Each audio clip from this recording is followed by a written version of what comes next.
All right, let's get started. Welcome to 1441. I'm John Gruber, and I'll be teaching the course. We're going to meet. Everyone should have gotten a syllabus and a handout.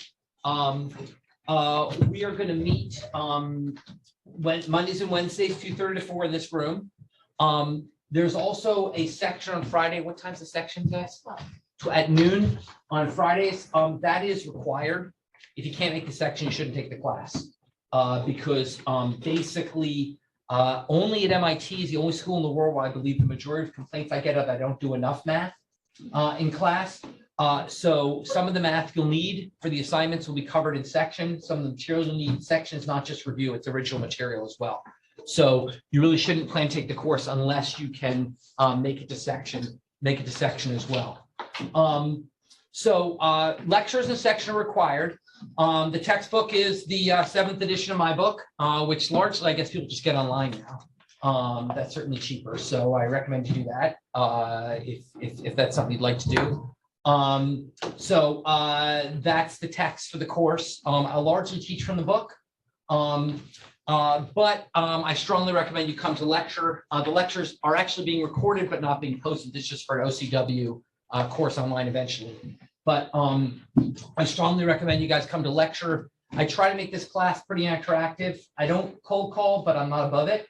I don't generally cold call, I'm not above it. So I'm going to really try to get folks to interact in this class, to offer your thoughts, your questions, your wisdom. This class doesn't really work super well unless people are interactive. So I really hope that we don't get the usual, like 2 people ask all the questions, the rest of you sit there in silence. I hope we actually get a broad range of participation and interest in the class. That'll make the class go better for everyone. Prerequisites 1401. And understand 1401. Here, there's sort of an easy test of whether you remember your 1401 well enough, which is chapter 2 of the textbook. It's basically 1401, what you need to know in a chapter. We'll review that in section on Friday. So you should come to section on Friday. If that material feels totally alien to you, you probably shouldn't take the class. If it feels like, yeah, I knew this, I just got to review it, that's okay, you can review it. But it's sort of just a review of stuff you should know, should remember from 1401. So it's a good chance to sort of test whether you've got the background. I'm going to take everything in chapter 2 as a given that you know that. So if you understand chapter 2 start to finish, you've got all the prereqs all set. And that's sort of the test of what you need, that test of what you need to know. Requirements. So the only reading is the textbook. There's no other readings. There's going to be 6 problem sets. There's going to be 6 problem sets throughout the semester. They're going to be roughly every 2 weeks. The important thing about problem sets is they'll be due Fridays at 5 o'clock. And I've taught at MIT for 31 years, and I've yet to accept a late problem set, and I'm not going to start now. So no late problem sets are ever accepted ever for any reason. And believe me, there may be awful reasons, and I sympathize if there are. So what I do instead is I offer new insurance policy. We drop the lowest problem set. So of the 6 problem sets, only the best 5 will count. So if you're having a rough stretch, you can't do a problem set, no worries. We drop the lowest, but we never take a late problem set. So make sure they're in there on the due date by 5 o'clock on Fridays. Those problems will be worth 25% of the grade. The 5 that count will be worth 25% of the grade. Then there's midterm, which is worth 25% of the grade. That will be in class, tentatively on actually October 9th. Wrong. When's the do the schedule here? The midterm is October 24th in class tentatively. That's worth 25% of the grade, and then the final is worth 50% of the grade. And that'll be during finals period. The 2 TAs are Hannah and Kartik, who are sitting back there. They will be teaching the sections, and they'll be your resource for all questions problem set. So any questions about like solving problem set problems, there you go to. And they have their office hours are here on the syllabus. My office hours are in person, Monday 1 to 2, and over Zoom Thursday 3 to 5. There'll be a scheduled sign up on the Canvas site. We haven't gotten it working yet, but there'll be a way to sign up for the schedule. My meeting, I'd love to meet with all of you. For me, the meetings are less, please don't come to me with problem set problems. It's more like, I don't understand this concept. What do you think about this policy issue? What do you, whatever you want to talk about, life, etc. I'm happy to talk about, except like how to answer problem 3. That's what these fine folks are for. But I do hope that doesn't mean you won't take advantage of problems of office hours. I'm happy to meet with all of you frequently, just follow up and discuss any of the concepts that we're discussing in class. The course on Canvas, everything should be posted up there. And then I guess the last thing is 3 things about my teaching style that are very important. One is that I talk very fast and my handwriting is very bad. So you can see my handwriting's bad. It's getting worse as I get older, and it's worse for the second class of the day, which is this one. So it's even worse than 1401 in the morning. So please, go ahead and ask questions. Please, if you don't understand what I said or what I wrote, there's no shame in raising your hand and asking. I guarantee at least 25% of the class, if you didn't understand it, they also didn't understand it. So we'll learn this semester about public goods. It's a classic public good that if you think you understand something, don't lean to your neighbor and loudly use a stage whisper and ask what I said. Just go ahead and ask me.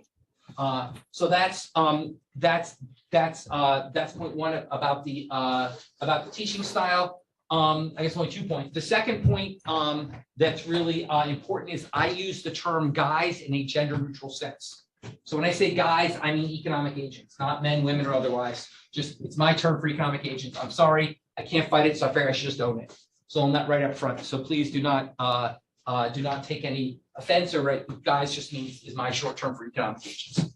I guess the third thing is we'll talk a lot about this semester about theoretical versus empirical economics. I'm an empirical economist, and one of my important studies as an empirical economist, I spent 30 years at MIT doing a careful study to determine that you all have shit musical taste. So what I'll be doing as part of this class is introducing you to some new music. I'll be talking about a new artist and a song every week of an artist that's going to be coming to town in the next couple of weeks. I hope that you'll go out and see some concerts. You're actually in one of the great cities for going to see music live. There's actually pretty good empirical evidence that seeing live music is good for your mental health and well-being. And I hope that you'll take advantage of that. The first recommendation this week is actually the best live band in the world, the Struts. Unfortunately, playing New Hampshire, so if you don't have a car, it's gonna be hard to get there. But you should definitely check them out. The song Could Have Been Me is sort of their greatest hit. But you should absolutely check them out. And if they ever come live to Boston, you should definitely go see them. They're incredible. Okay, that's it. Any questions about logistics of the class or anything? Okay, well, I'm going to dive in. And once again, please participate, ask questions. I will talk faster and faster the less I'm interrupted, so you won't be able to understand me at all. Okay, so please stop me, interrupt me, ask questions. Yeah. You said you have to read some textbook. Will these be provided originally? You expect to have the textbook. You expect to have the textbook. I think it's like, what's it cost online? What's the online version cost? Like $70 or something? Folks know? Whatever. Yeah, you expect to buy the textbook. And that will be pretty important. I think it's look, the bottom line is, I'll be honest. If you understand everything I say in lecture and what's said in section, you don't need the book. Okay, if you understand everything that's said in lecture and section, you're good. Nothing from the book that's not covered in lecture or section is required. Okay, but a lot of times it's great to have the backup. I go fast, there's a lot of material. It's a good backup resource to help you sort of review and understand what's taught in class. Okay, other questions? All right, well, let's get started. We are going to start with sort of talking about what is public finance. And there's, in some sense, no better time to teach this than in the wake of COVID-19, which really sort of, this is a new edition of the textbook, which is sort of totally written to reflect COVID-19, because COVID-19 is the ultimate public finance episode. COVID-19 in many ways touches on almost everything we'll teach this semester. So we know COVID-19 was devastating, both in terms of human lives lost, with more than 1 million Americans dying, and about 10 million people around the world, and in terms of economic activity, with US GDP plummeting, unemployment being the highest level since the Great Depression. And this led to enormous debates over the proper role of the government in the face of such a crisis, with everything from should the government mandate you have vaccination, to should the government provide longer term support to the unemployed, to should the government be sending out basic income checks to people to help them get through the crisis.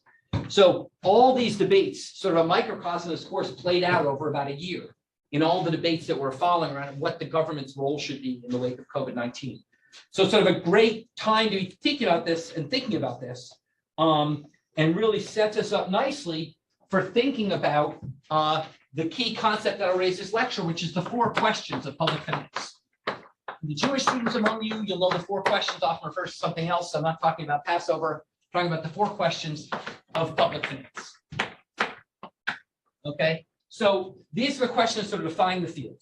Okay, the first of the 4 questions is the when question. When should the government intervene? All right, that's the other thing I want to say about my teaching style. I don't write everything on the board. So don't feel like you only have to worry about what I write on the board. You have to worry about everything I'm saying as well. This isn't high school anymore. Okay, so I'll try to write some key things on the board, but that's not just what you're responsible for. Okay, the first question is, when should the government intervene in the economy? And this is essentially goes back to what I hope is the major lesson you took out of 1401. The major lesson, remember anything else in 1401, you should remember that in basic fundamental economics, the market outcome is the efficient outcome. Okay, that is the key concept in the first half of 1401, that the invisible hand works, that the market outcome is the efficient outcome, that what naturally happens when supply and demand equilibrates also happens to be the best possible thing that could happen. Okay, we even call this the first fundamental theorem of welfare economics. That's sort of the main thing you want to take away. Now, what that means, that doesn't need to leave a lot of room for our class. But what we learned in the second half of 1401 is that there's lots of reasons why that outcome requires a number of assumptions that aren't realistic in the real world. And in particular, there's 2 classes of reasons why government might want to intervene. And the first is market failures.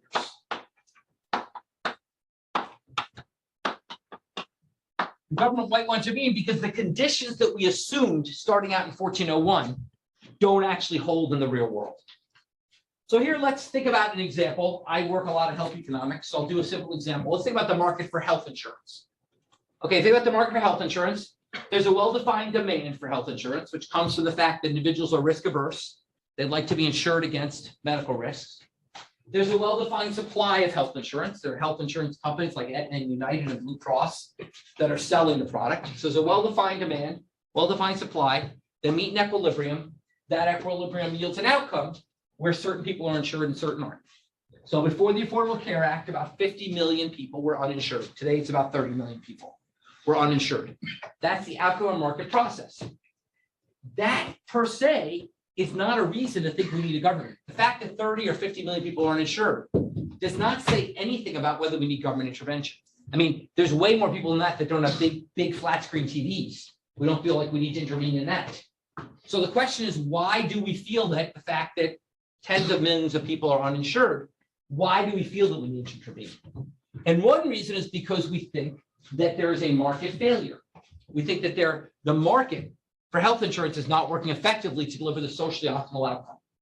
A classic example of a market failure that we'll focus on starting today and over the next few lectures is a negative externality.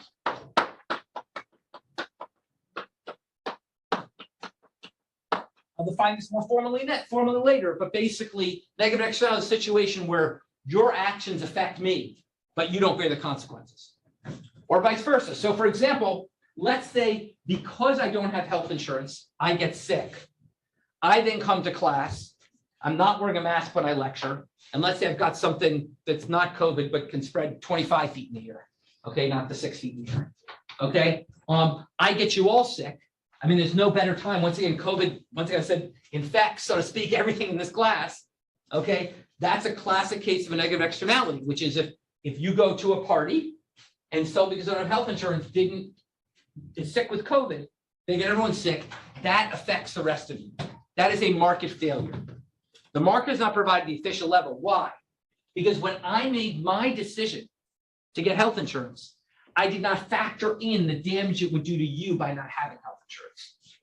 Okay, the negative externality arises because we aren't at the best outcome for society because my private decisions deviate from the socially optimal decision. And we'll come back to the formalization of this later this lecture.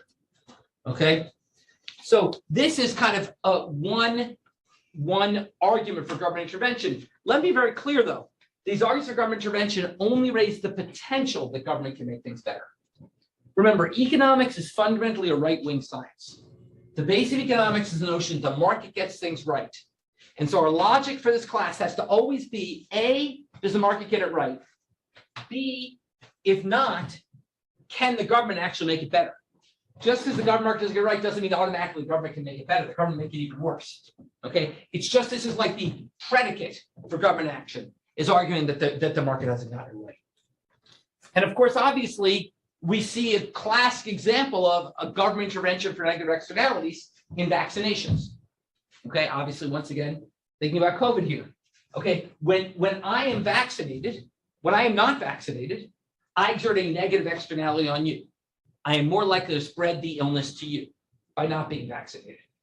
So in that case, there's an argument for the government mandating me or paying me or something else to get vaccinated, because by doing so, I am then getting rid of the costs I'm imposing on you.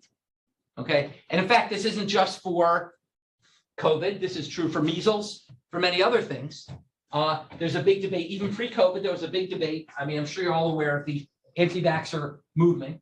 You may not be aware of the origin of the story, which is there was a British doctor, he actually was a doctor, named Andrew Wakefield.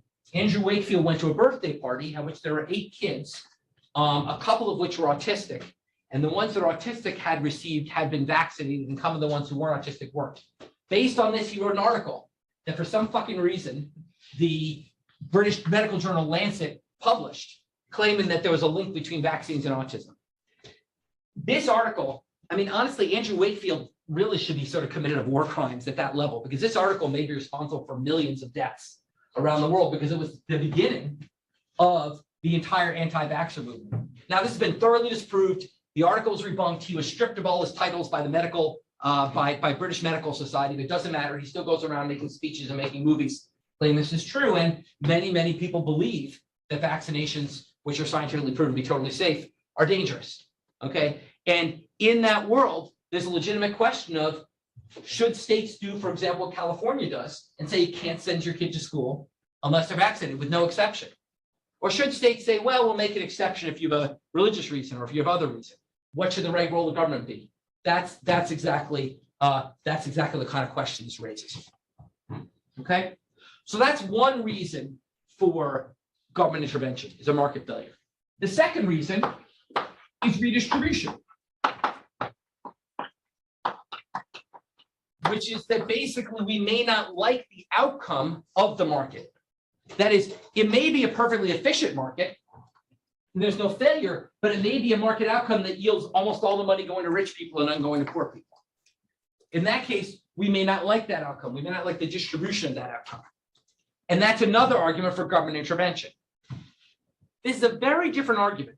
Let me be very clear. With market failure, the argument is purely efficiency. The argument is that the private market is not delivering this socially efficient outcome.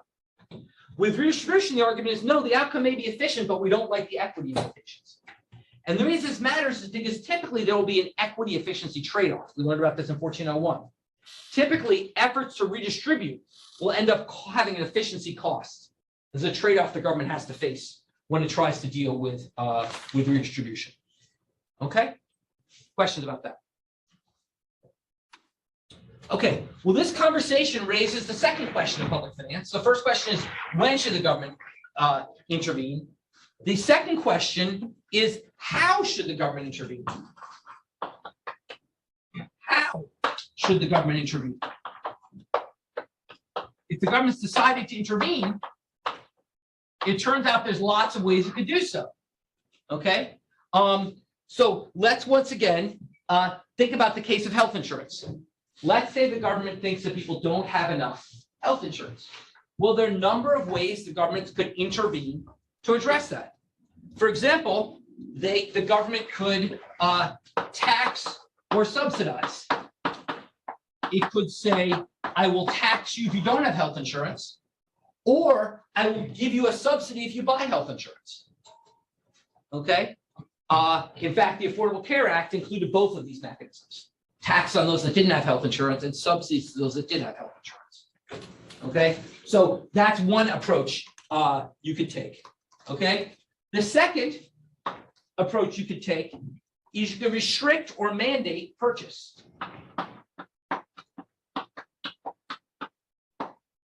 As you go beyond financial sticks and carrots to actual legal sticks and carrots and say, you cannot buy this good or you must buy this good. Famously, the Affordable Care Act included an individual mandate to buy health insurance.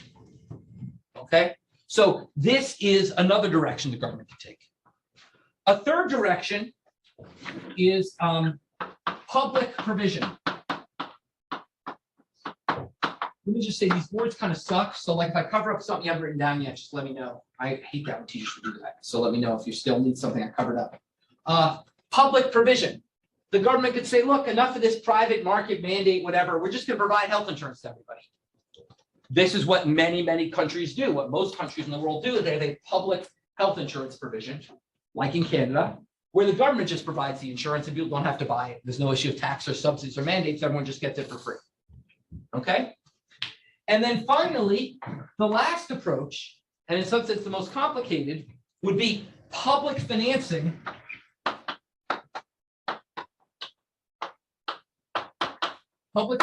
of private provision.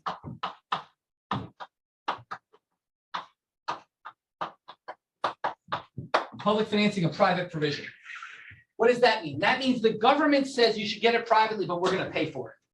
So we don't want to produce it. We don't want to be in charge of health insurance, but we're going to basically pay health insurance companies to give you insurance. Okay, this is what's done, for example, for prescription drugs for the elderly. The elderly in what's called Medicare Part D, the government pays private insurance companies to provide the elderly with prescription drugs. Yeah. Exactly. How is it different from subsidies? So. A subsidy is you go into a market where the government hasn't talked to the providers, and I'll give you money to buy. This is we're going to go to the providers directly and give them a discount to sell to you. So it's kind of this operates on the demand side. This operates on the demand side. This operates on the supply side. Good question. Yeah. Does the government ever try to change like public sentiment about something in order to sway away? Yeah, that's really interesting. I mean, in some sense, it's not really on the list, but it's sort of, you could imagine it could be part of everything on the list. Actually, let me come back to that Let me come back to that 1 minute. It's a good question. There were other hands up? Yeah. Can you just clarify what you meant by the difference between private financing and subsidies? Because I'm not sure actually. Okay, so the difference is a subsidy operates at the demand side. I say to you, if you buy health insurance, I'll give you $5,000. Public financing operates on the supply side. I say to insurers, for every person you sell to, I'll cover the first $5,000. I'll pay you $5,000. So it's two different sides of the same coin. Okay. So that's good questions. Thank you. Yeah. What are the disadvantages between both of them? Or does it just make sense? That's a great question. And it's actually going to vary by situation. That's something we'll talk about. That's exactly what I want this to whet your appetite, because that's exactly what we'll talk about this semester, is when does one approach make sense and when does the other approach make sense? Yeah. So if the idea for like the public financing of the private provisions that the government buys this, does that like affect the pricing for the people that aren't the government that are buying this in goods? Great question. Everything, and actually it's a great lead in to the next question of public finance. Okay, then with other questions? Before I use this awesome segue, yeah, Anna. The reporting, they'd like it if you repeat people's questions after they ask them. Oh, okay, great, I will. Okay, thanks. So the question was, what about spillovers to the private market from government intervening? What spillovers to other payers? Well, that's a great segue to the third question of public finance, which is, so we move from the how question to the what question, which is what is the effect of government intervention?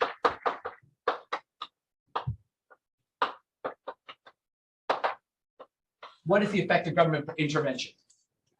And so this leads to the field that where I spend my time, which is the field of empirical public finance, the field of trying to bring data to understand what is the effect of these alternative government interventions. And these effects can be really broken down into two categories. There's the sort of there's the direct and indirect effects. The direct effects are based in sort of accounting. Direct effects are, look, if I want to subsidize 1 million people to get health insurance and I give them each $4,000, that's $4 billion. The indirect effect, but accounting for it. Okay, the indirect effect is where economists get to have the fun, which is what is all the effects that play through market mechanisms, like this question here.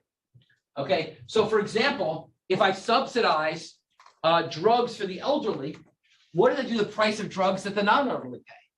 Well, we know how to analyze that. That uses the tools of 1401 to look to think through the markets and how that effect will happen.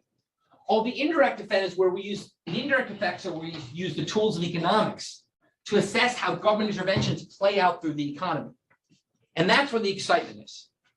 Okay, is actually in trying to assess these indirect effects. And that's in some sense why the why economists are sort of so annoying, which is that basically we're always like, well, you may think it worked this way, but don't forget this other thing will happen.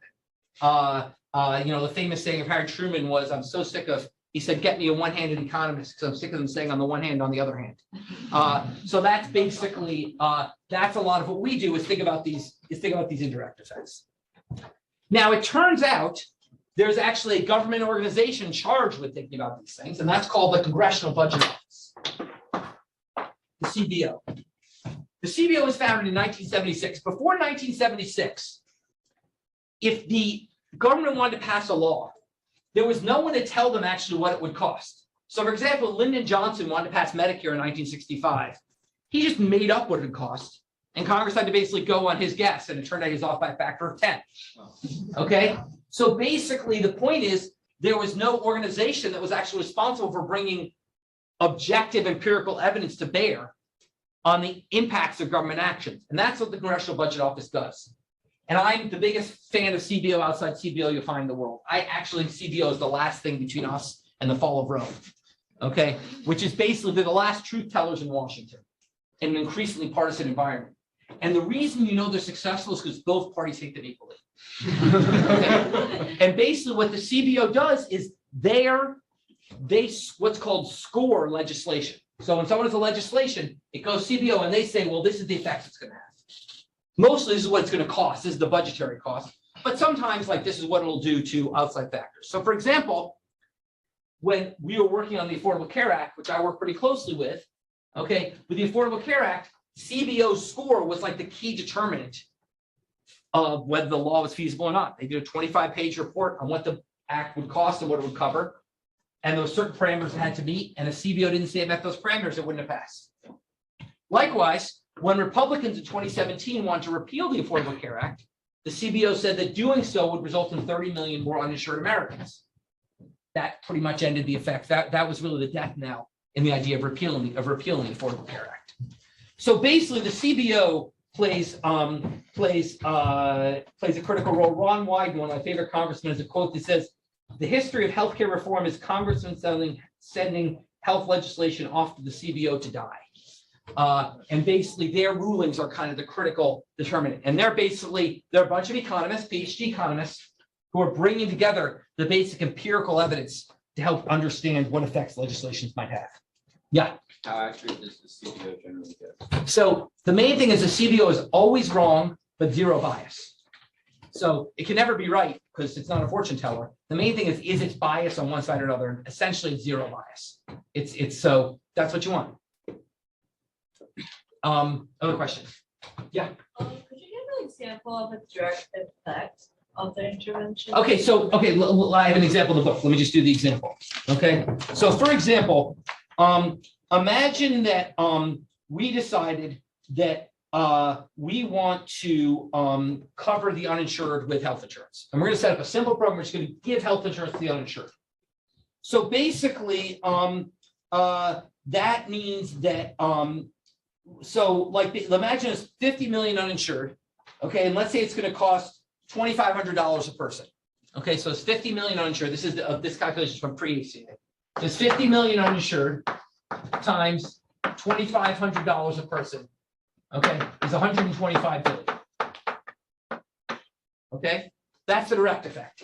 We're going to give the 50 million uninsured health insurance at $2,500 a person. What's wrong with that? Why is that not the net cost? Why is that not the bottom line cost? The 50 million insured, I'm going to give all the uninsured health insurance. I say it costs 125 billion. What would CBO say to me? Yeah, You're not accounting for the savings from them being insured. not accounting for the savings from being insured. Turns out CBO did not think that was very big. There's actually not a huge amount of evidence of that. And most of it's in the very long run. CBOs we'll discuss in chapter 4, focus on the short run. What else? Yeah. People who are already insured might decide, oh, I can save money if I. Yeah, exactly. So governments just said, hey, if you're uninsured, here's a free check for $2,500. Being uninsured is not stamped on your forehead. Anybody can become uninsured. You just drop your insurance. Well, imagine, for example, that if half the insured drop their insurance, if half the insured drop their insurance, that 125 billion becomes 340 billion. Okay, so basically, it turns out the indirect effect is basically what are the unintended consequences beyond the direct effect of the law. Okay, good question. Other questions? How do you tell where causality is? So for example, this policy happened at the same time someone at the same time was, say, having issues with their insurance provider, and decided to just drop that person entirely. Oh, okay. Well, so from the CBO's perspective, they look for the best causal estimates they can. Where do those causal estimates come from? Well, what I'll focus on in this class, part of what you're going to have in this class is a lesson in empirical methods in economics. And that'll be chapter 3 in the book, which will be new to many of you.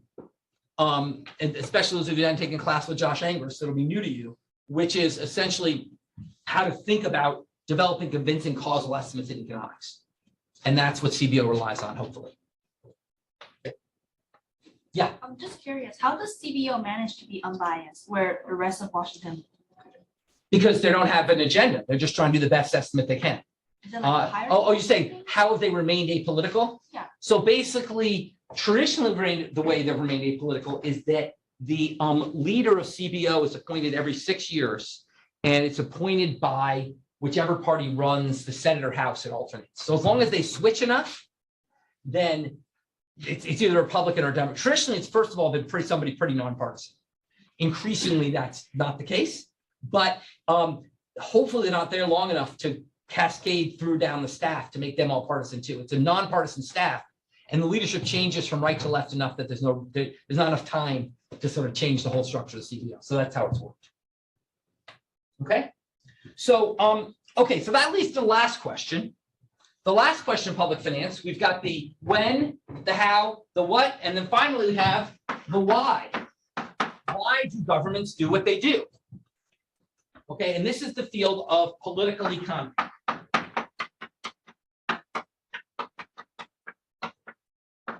This is the study of why, for example, does Canada have universal health insurance and we don't?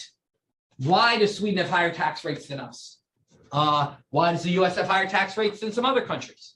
Basically the field of political economy. Now, the irony here is in some sense, this is the most important of the 4 questions because everything runs through government decision-making, but in fact, it's the one we'll spend the least time on. And partly that's just because we have other classes that you can take in the field of political economy. We have the best political economy group in the history of the world. And so if you're going to learn it anywhere, you should learn here at MIT. And we have other classes you can take in that. I'm going to just do one chapter, chapter 9 of political economy, but it will infuse everything we do this semester. It will be sort of fun tales of government misadventures. We'll sort of infuse everything we talk about. Okay, so those are the 4 questions in public finance. That's going to guide everything we do this semester. The when, so basically remember, I'm always going to challenge you to first justify. Remember, we start from this right-wing basis. The market knows the market's right. We have to justify when we're deviating. If we are, we have to ask how. Then we have to evaluate it, and that's why the government's doing it. Okay, so that's the first thing I wanted to cover. The second thing I wanted to cover is some facts to sort of motivate the questions we'll cover this semester. Okay, and that's the handout. Should have all gotten a handout with a bunch of graphs and tables on it. Okay, and so I'm just going to go through these and talk about what they show and how they motivate some of the questions we'll study this semester. So, for example, if you look at figure 1.1, that shows US federal government spending as a percent of GDP over time. And what you'll notice here is kind of 3 interesting things. First of all, the huge blip is World War II. That's just, the US government, during World War II, the US government got huge, doing defense. Ignore that for a second. The bottom line is you see this fundamental upward trend till about 1980. even ignoring World War II, from the US federal government being less than 5% of GDP in 1930, the US federal government being over 20% of GDP by 1980. It's a fundamental upward trend. And then the other thing you'll notice is a basic flattening after that, with some bumps up and down, but a flattening after that.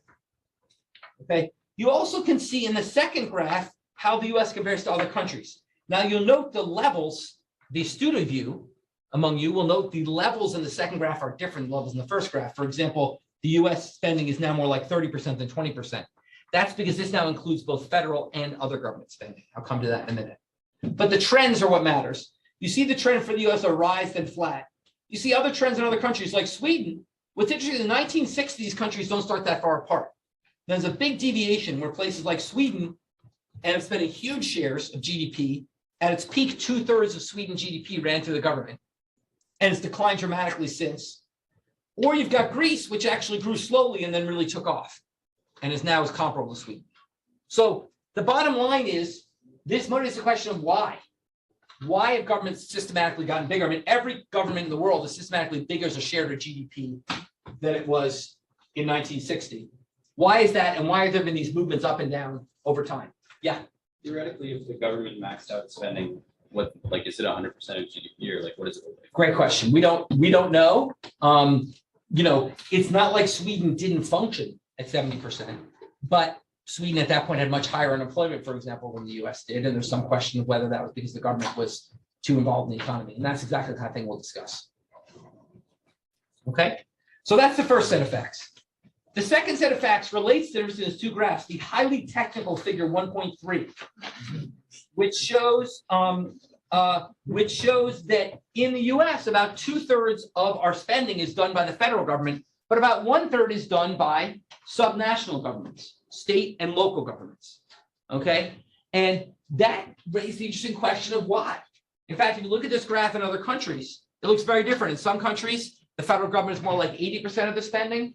In some countries, it's less than 50%. Why? Why does this vary? Why do different countries have different distributions? And coming to the question just asked, what is the right distribution? What is the right distribution of spending across these different levels of government?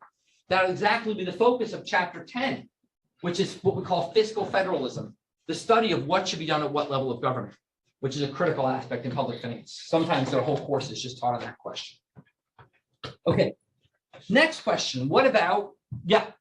How much do you think that the cultural aspect affects all of these, like if the distribution? Oh, actually, that was a great, I didn't answer the question back there. This relates to the question back there. What about the government's role in sort of selling public policy and culture? That all comes under here. That all comes under sort of the why. The why is because different governments may sell differently, different cultures. I think culture is huge. But I also think institutions are huge. I'm a big Acemoglu fan. I'm sure you all are. You all should be. And many of you, if you should have read Why Nations Fail, where Jerome argues persuasively that institutions themselves matter. Now, institutions can derive from culture, but institutions can also be separate from culture. And you can change institutions even with a fixed culture. And so I think it's a combination of culture and institutions which ultimately matter. We're going to touch on that in chapter 9, but once again, that's more take their own classes, take other classes if you want to learn more about that sort of thing. Okay. Okay, next topic. What about government spending and deficits and debts? So if you look at the microscopic figure 1.4, okay, what this shows is in 3 panels, the revenue and spending of the US government, spending in red, revenue in blue, the net surplus or deficit, and then the level of debt. Okay, remember there's a deficit and debt. Deficit is the flow, debt is the stock. So the deficit is the flow measure of the spending expenditures for that year. The debt is the stock of all past deficits accumulating some interest rate. So what you see is the US built up a huge debt during World War II because we had this enormous deficit of 30% of GDP. We had this enormous deficit of 30% of GDP. Built up a huge debt which amounted to 120% of GDP. And we basically slowly paid it off over time. So basically from the mid-1940s until about the 1970s, we constantly basically ran flat. We ran basically zero deficit. But the reason the debt fell is because GDP grew rapidly. So we essentially grew our way out of our debt. It's the key thing, and this is covered in chapter 4, is what matters is sort of debt relative to GDP. And basically, if debt doesn't go up and GDP grows, that shrinks. So we essentially grew our way out of our debt till about 1980. And debt to GDP fell to about 40%. But then the federal government discovered, hey, guess what? If we run deficits, no one cares. The voters don't penalize us. So they started running big deficits in the 1980s. Now, those deficits actually briefly went away and actually briefly turned to surplus. I was in the room in the year 2000. I was serving the Clinton administration. I was in the room in 1999 when Bill Clinton did his press conference announcing we reached surplus. We all wore buttons which said, zero deficit. We're very excited, and that lasted about a year.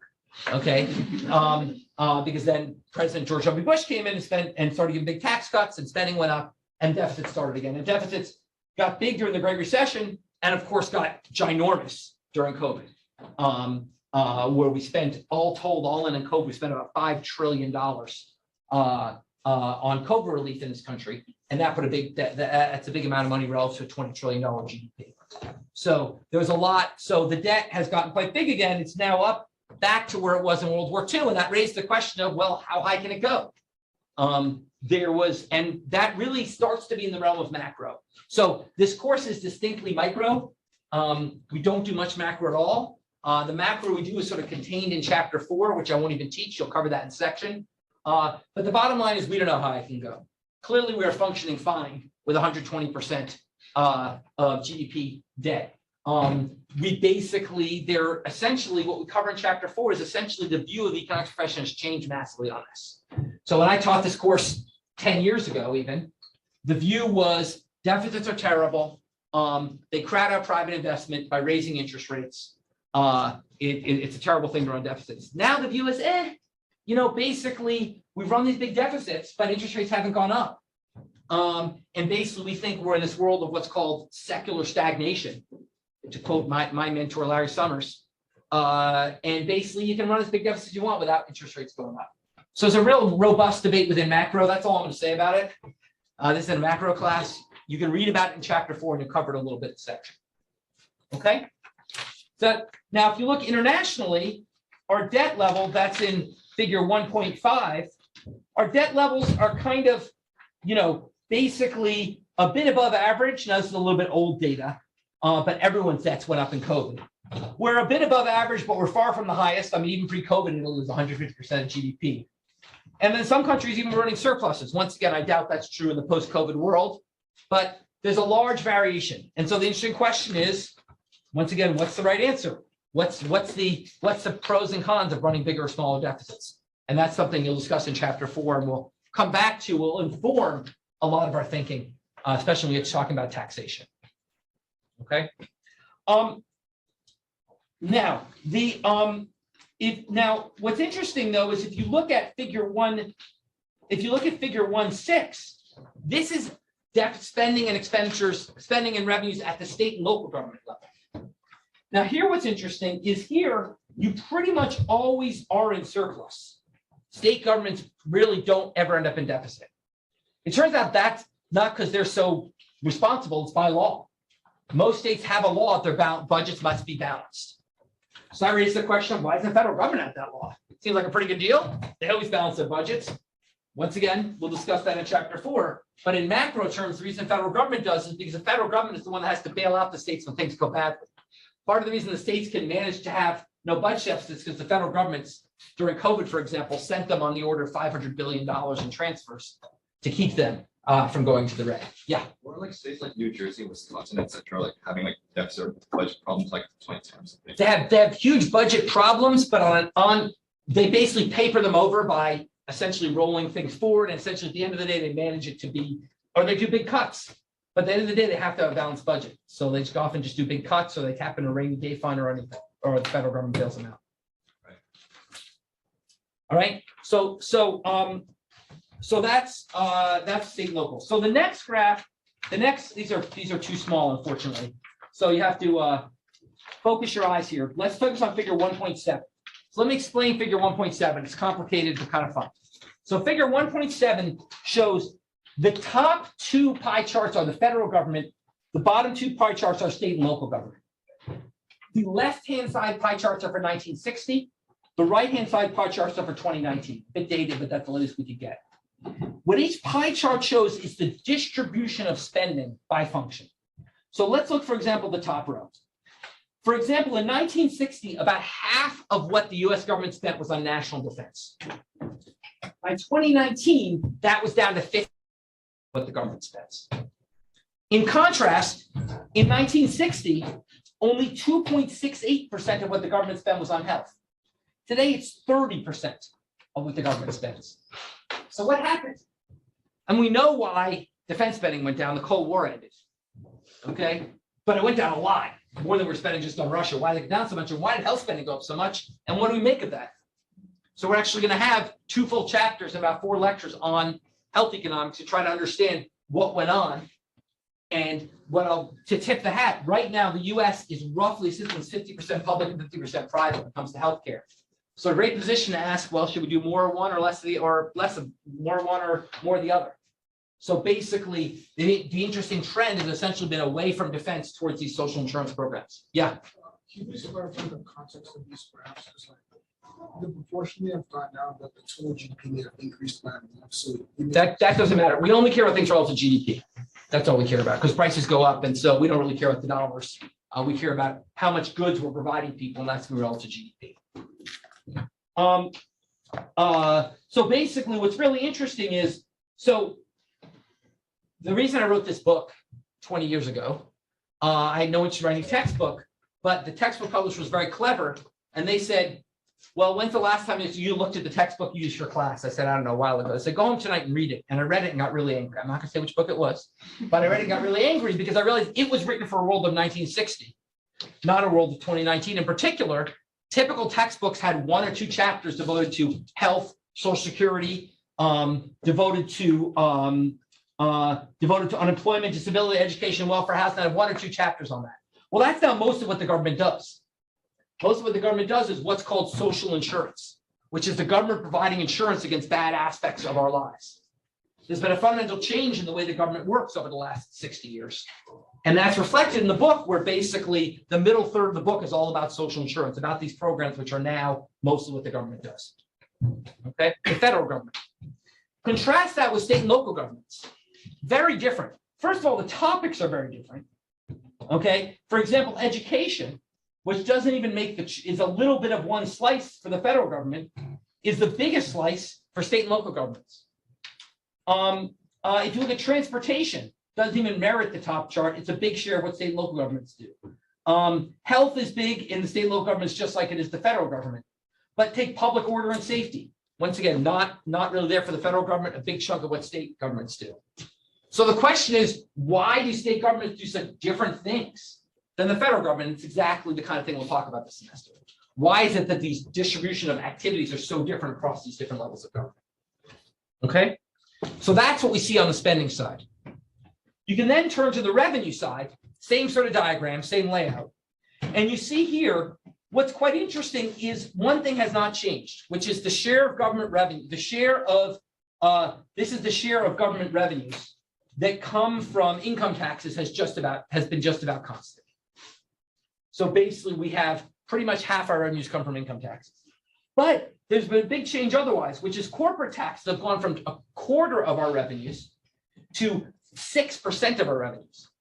Whereas what's called social insurance contributions have gone from 17% to 39%.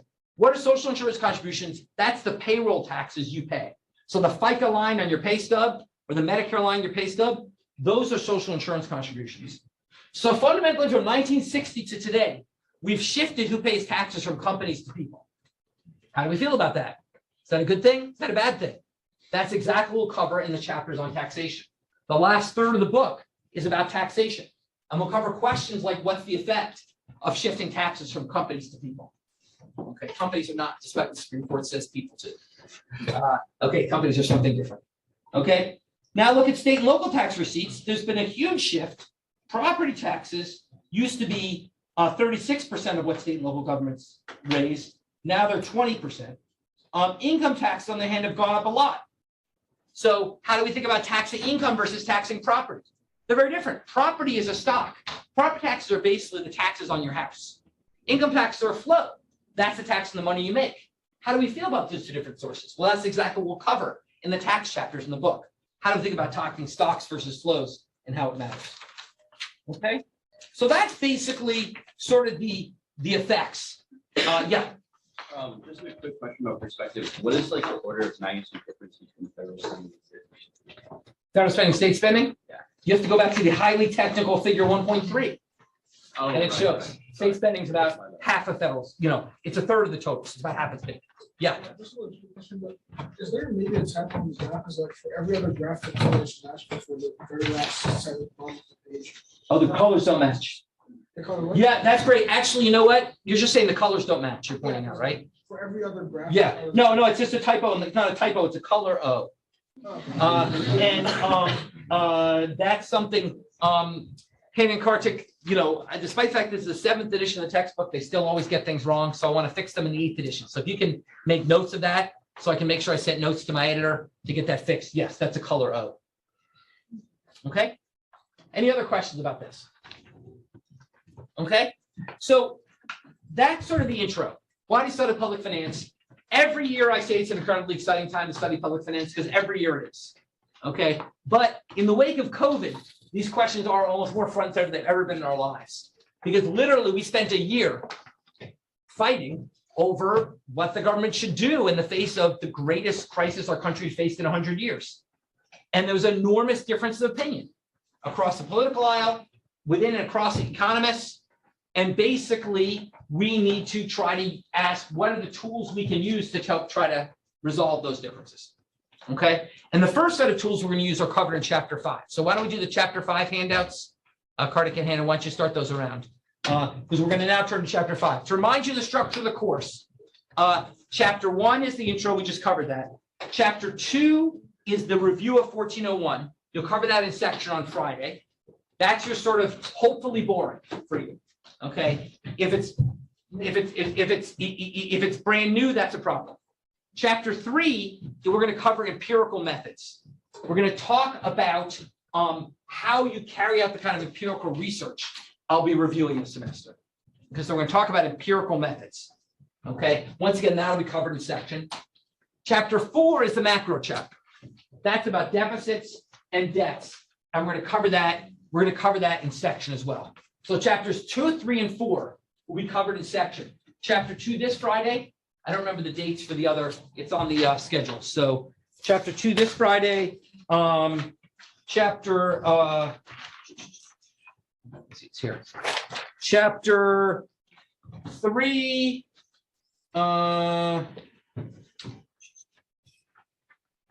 Chapter 3. I don't know what that is. We'll figure it out.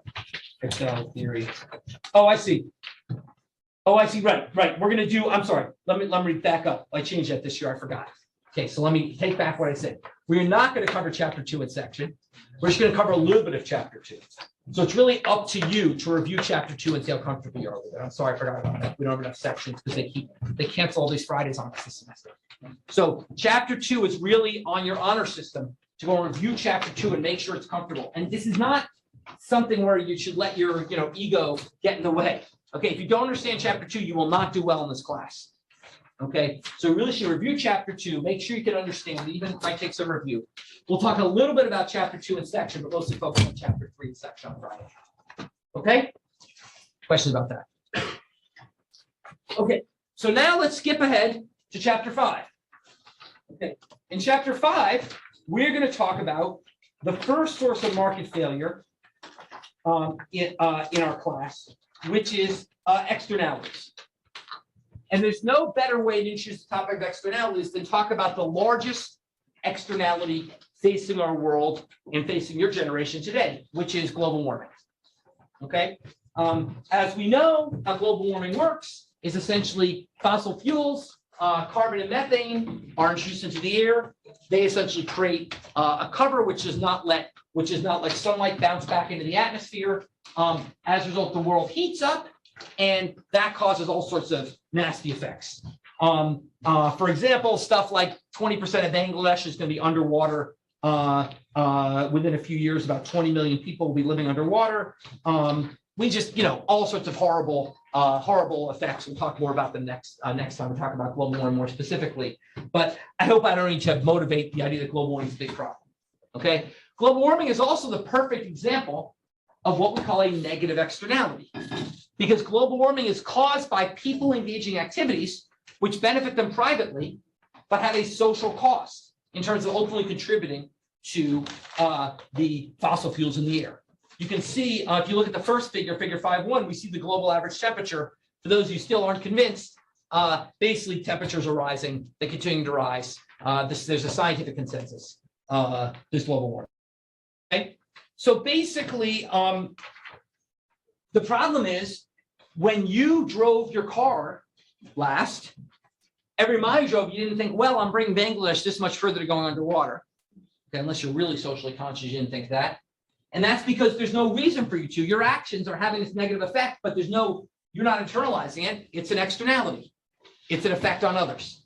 Okay, so the problem is the private market will not deliver the optimal solution. The public sector needs to get involved in figuring out how to deal with these kinds of environmental problems, of which global warming is one example. And the public sector does get involved. The EPA currently employs about almost 200,000 people. Employed in the Environmental Protection Agency, employs almost 200,000 people employed in protecting the environment, including dealing with global warming. Oh my God, my mic hasn't been on. Oh, Okay. Oh, well, I mean, it's not for you. It's for the video. But my phone's right there. Oh, Hannah nailed it. Nice backup. Excellent. Okay. Well, we have it through Hannah's phone. Now my mic is on. Good job, Hannah. There you go. She knows how to do it absent-minded professors already. So basically this is gonna motivate our talking about the first market failure to talk about, which is negative externalities. So let's start by more technically defining what an externality is. So broadly speaking, I'm not gonna bother writing because my handwriting is so bad, but broadly speaking, an externality arises whenever the action of one party affects another party, makes them better off or worse off, but the first party does not bear the costs or benefits of doing so. Let me say it again. The actions of one party affect another party, making them worse off or better off, but that first party does not bear the costs or benefits of doing so. Okay, that is when an externality arises. So the classic case is what we call the classic case of externality, the one that we teach most often is what's called a negative production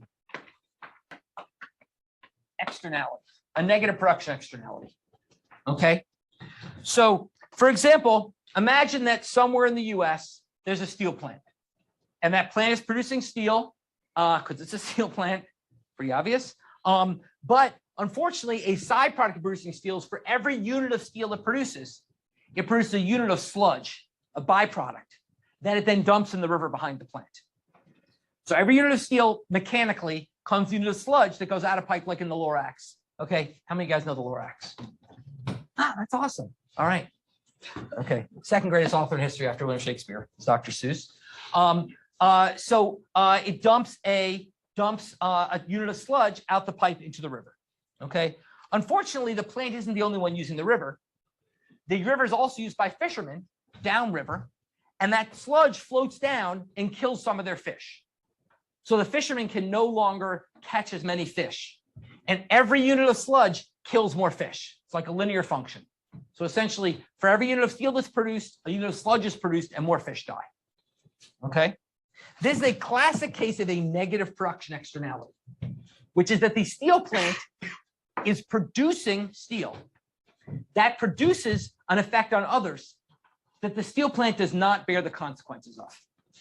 So to see how that looks in economic theory, let's turn to figure 5.2. Okay. Figure 5.2 shows the market for steel. Classic 1401 type supply and demand diagram. You've got the quantity of steel on the x-axis, the price of steel on the y-axis. You've got a demand curve and a supply curve, the initial supply curve. They're both in blue. These initial demand and supply curves.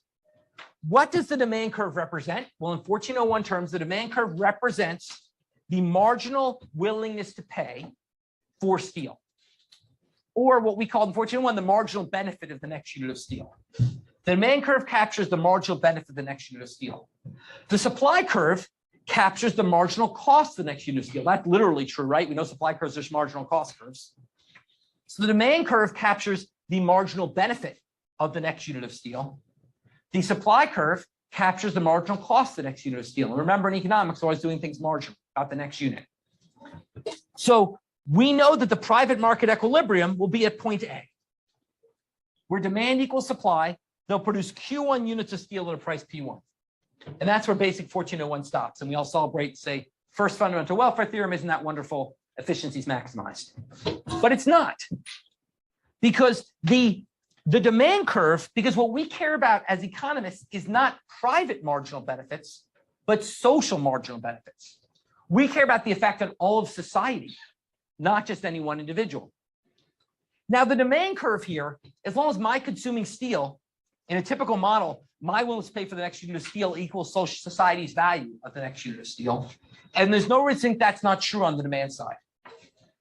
But on the supply side, we know that's not true. We know that my marginal cost of producing the next unit, me being the steel plant's marginal cost of producing the next unit of steel is below society's marginal cost, because every unit of steel comes with an extra cost, which is the cost of the dead fish.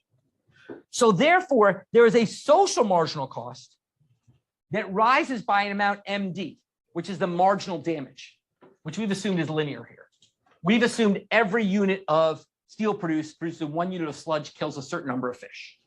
Since we've assumed that constant, it's just a linear shift upwards, just a constant shift upwards in the cost curve. The social marginal cost is higher than the private marginal cost. And therefore, society's welfare is maximized not at the invisible hand point A, but at point C. Point C is society's optimum. Point A is the private market optimum. That's what steel plants would choose if left alone, because what do they care about the fishermen? Okay. Point C is the social optimum. That's what's best for society. What that means is the steel plants are overproducing steel by an amount Q1 minus Q2.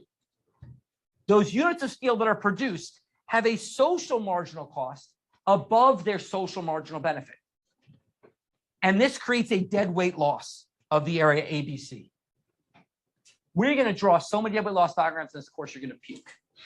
Okay, so let's remember the key feature of a dead weight loss triangle, which is dead weight loss triangles point to the optimal outcome and get bigger as you move away from the optimal outcome. So the point of the triangle is the optimal outcome.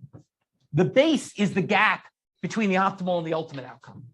So here, point C is the optimal outcome. As you move away from point C, dead weight losses get bigger and bigger and bigger. Okay, so that triangle grows. So that's how you draw a dead weight loss triangle. You draw a reference to the social curves and you draw it sort of pointing to the social optimal outcome and growing from there. So we create a dead weight loss. What is dead weight loss? It's units where the cost to society is greater than the benefit to society. Okay, the social marginal cost units where the cost to society is greater than the benefit to society. And that is true for all units between Q1 and Q2.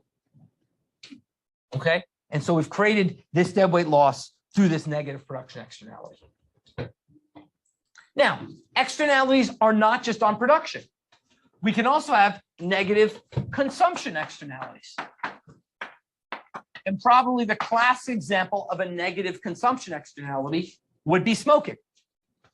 Okay, when I smoke, I impose costs on you. Some of them physical, in that you get sick from my secondhand smoke. Some of them financial, in that my medical costs go up and you have to pay them.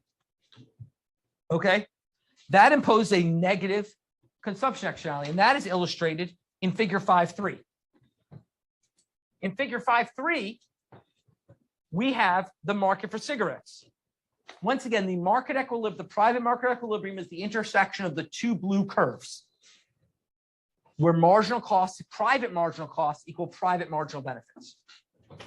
But social marginal benefits are lower than private marginal benefits. The private marginal benefit is the benefit I get from smoking the next cigarette. It's literally my benefit to me for smoking another cigarette. The social marginal benefit is that minus all the other stuff I do to everyone else by smoking it. Okay. as we'll talk about later, that's estimated about 40 cents a pack.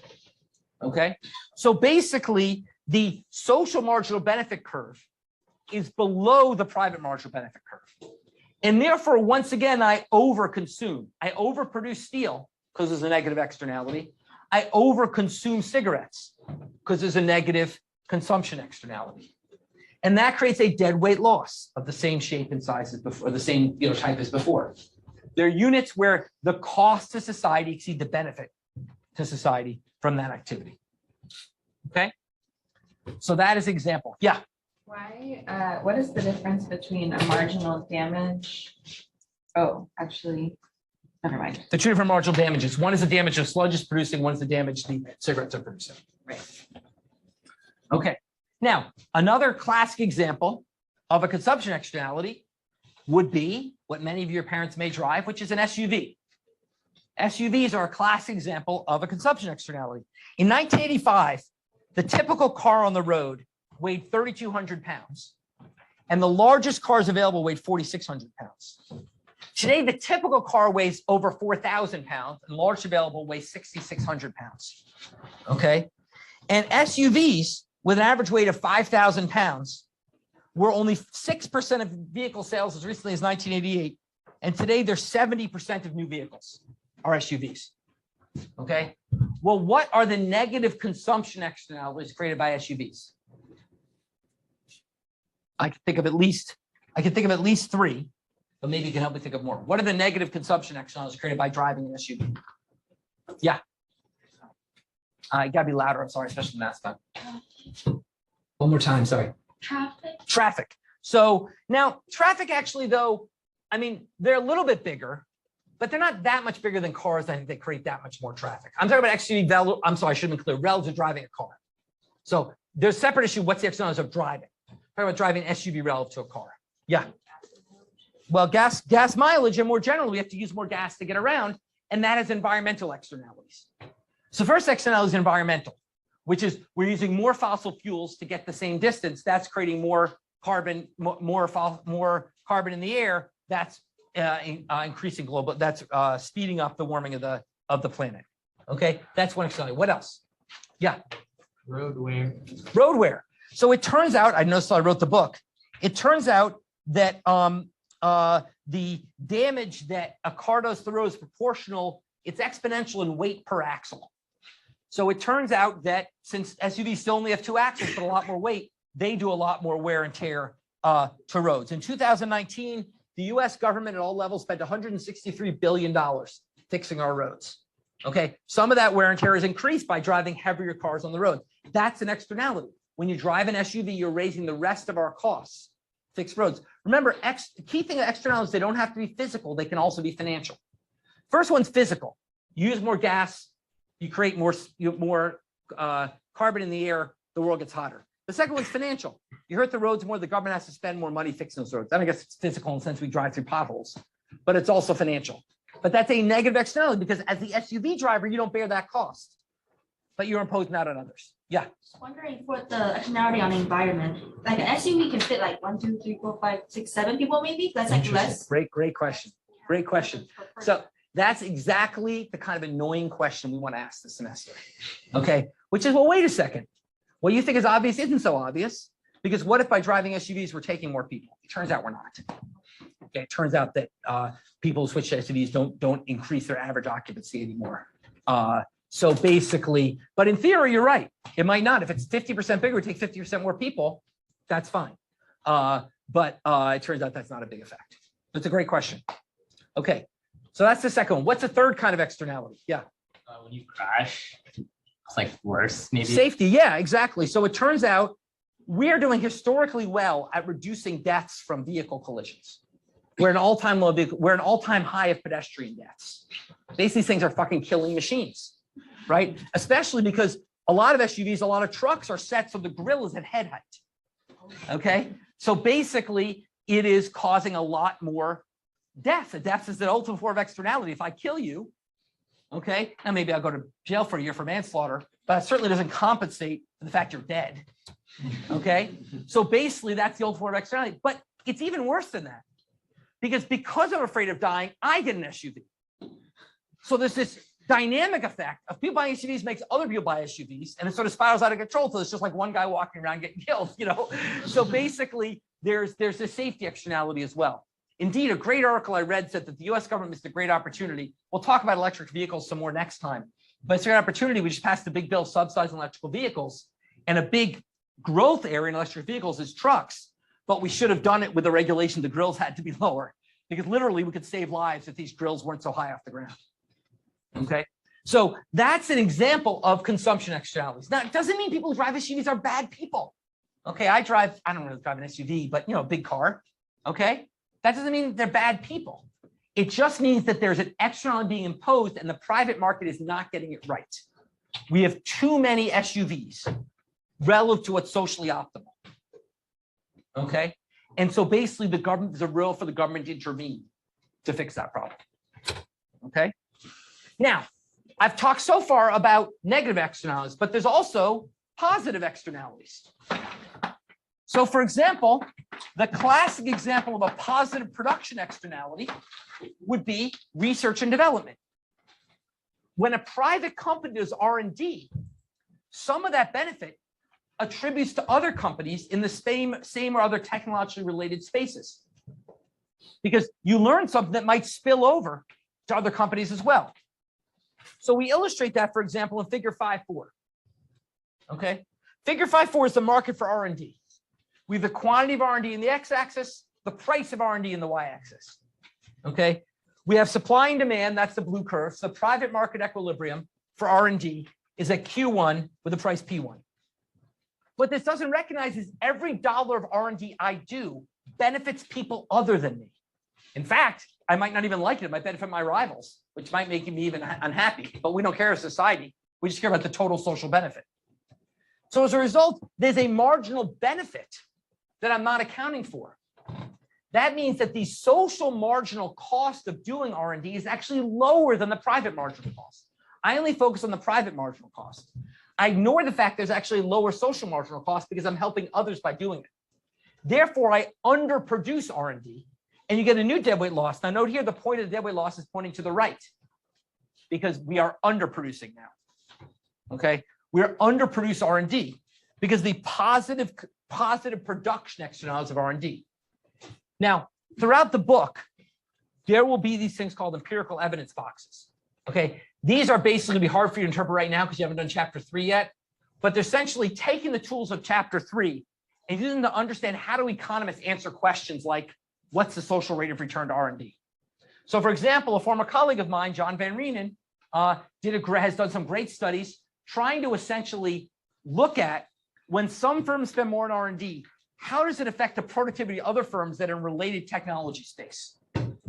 And what he finds is the social rate of return is enormous, that the private rate of return to R&D is about 15%.